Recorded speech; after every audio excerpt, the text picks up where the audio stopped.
how is it possible to move someone's soul or move someone's consciousness out of their body? Where does God come into play with this? Well, I think there's a presence that God comes into this for sure. I do think that the person who is following God would be protected by God. Now, I've seen some people say that they are protected by God, but this stuff's still happening. My only caveat that is this. I do find that some of those people are still involved with New Age practices and occult practices, in addition to this layer of Christianity. It's like I'll hear them talk, but then there'll be these aspects where I'm like, you're still messing around with that?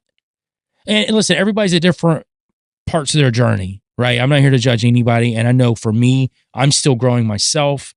You know, I know when I refound God that it was a very methodical process, and it still is, to get me closer to Him. And it's never going to end, right?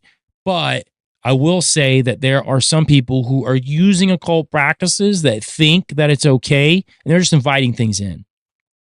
And when you're doing that, then yeah, you're opening yourself up for these entities to still be at play.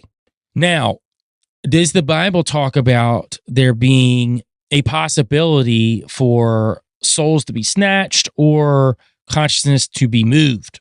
We can point to Ezekiel 13:18, where the Lord comes to Ezekiel and starts talking to him about false prophets, specifically false prophetesses. And it starts in verse 17. Now, O son of man, set your face against the daughters of your people who prophesy out of their own imagination. Prophesy against them and tell them that this is what the Lord God says. Woe to the woman who sews magic charms on their wrists and make veils for the heads of people of every height in order to ensnare their souls. Will you ensnare the souls of my people, but preserve your own?